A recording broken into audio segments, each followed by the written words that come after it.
Hello, brothers and sisters. Raven here.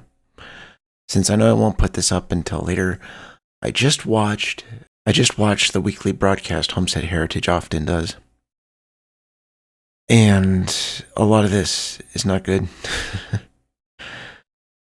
It's not as bad as some of the other things, so I'm not going to go into all of it because it's not all the blasphemy we've seen recently. Some of it's not a big deal. Although there is one thing I do need to look at a little more closely because it could be. I have to find out more of what exactly their view is. But it's something that hasn't come up before and I'm really curious. So I'll see if I can get to it later. But the one I want to talk about now is the last question they did. This one was about legalism. Now, in the question itself, they give a sort of definition of legalism that was kind of incomplete. Because really, there's two kinds of legalism I see, personally. One is when you make works a part of salvation. The other is when you start adding on extra works, extra deeds that need to be done to be either held in the high spot or put in a good place in the church, things like that. What's interesting is Ozzy takes this question and really it can seem like a good answer. But as always, he doesn't go and read scripture. He goes and quotes scripture. And once again, doesn't look at context very well. So let me show you the clip. Then we're going to look at the passage. And you'll see what's wrong. So then going back to the beginning question, what is legalism? Well, I believe that one of Paul's best, most defining passages about legalism is in Colossians 2, where he says, or is it Colossians 1? But it's first chapters of Colossians. He says that you are subjecting yourself again to do not touch, do not taste, do not handle. And he said, these, to be sure, have the appearance of godliness in self-made religion, but they are of no value against fleshly indulgence. So the reason he debunks legalism, the reason he rejects it, is not because it's too hard on the flesh. The reason he debunks it is because it is not lethal enough against the flesh.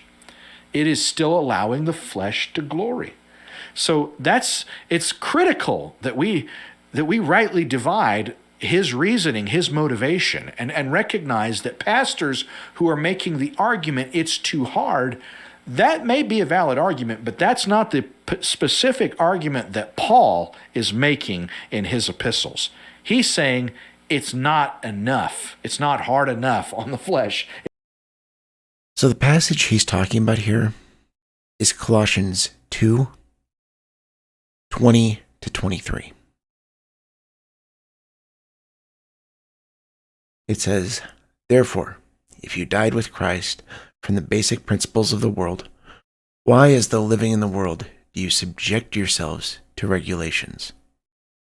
Do not touch, do not taste, do not handle, which all concern things which perish with the using, according to the commandments and doctrines of men. These things, indeed, have an appearance of wisdom and self-imposed religion, false humility, and neglect of the body, but are of no value against the indulgence of the flesh.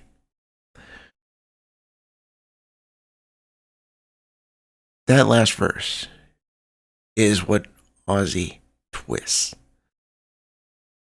He tries to make it sound as though he's going along with scripture, but then he adds to it and changes it slightly.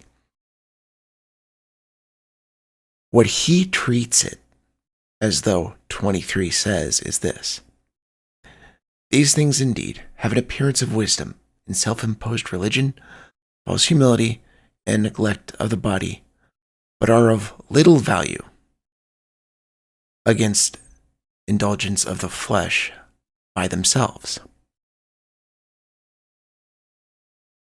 What he said was basically about how it's not enough.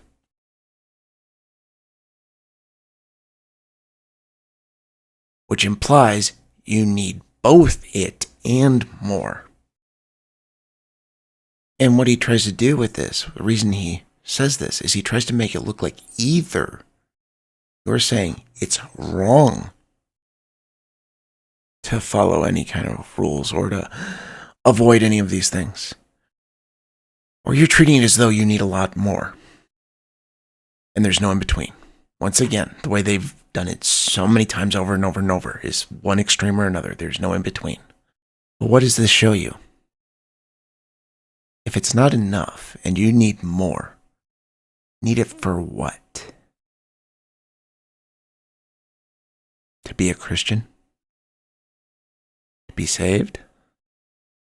So now you're not only saying Jesus' death alone is not enough, which is basically what Blair taught in his books. Now you're saying it's very little because you need a whole lot more than just following these rules. This whole session they did, this whole broadcast they did this weekend, it seemed to almost be a cover-up. There were so many contradictions throughout it, so many paradoxes, so many times they'd say one thing and then say the opposite. And so many things that they said in there that doesn't fit with things they've said in the past, and yet almost seems to try to push away some of the things that have been coming out lately without speaking of them directly. And as would have been expected, the real issues came up there at the end. It took a while for stuff to start really coming out. Like I said, there's some other things I'm going to look at more. I'm going to want to kind of research a little bit, see if I can find out more of what their views really are before I do any kind of discussion on it. So for right now, it's just this. This is all I want to talk about from this session because, as happens too often when it's public, they contradict themselves and you don't know which is what they really believe, or do they really believe both but put themselves in a paradox? Unless you look at things a little more closely and then you can see, okay, here's what they want to hide that they really believe, and here's what they want to show that they don't fully hold on to. That's where the paradox comes in.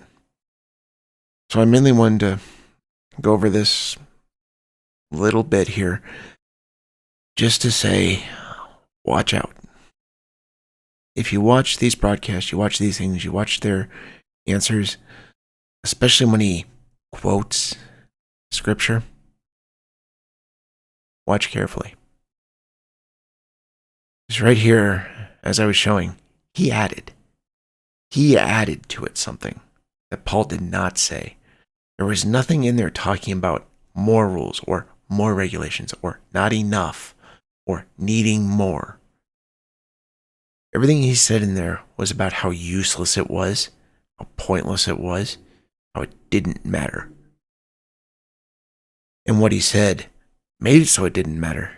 Had nothing to do with the fact that it wasn't enough. As I pointed out, it said it was of no value. For it to not be enough is why Ozzy is treating it as of little value. So don't go by his standards. Go by what's in Scripture. Don't let him add to it. Make sure what he's saying is there is there. Check it. See you guys next time. God bless.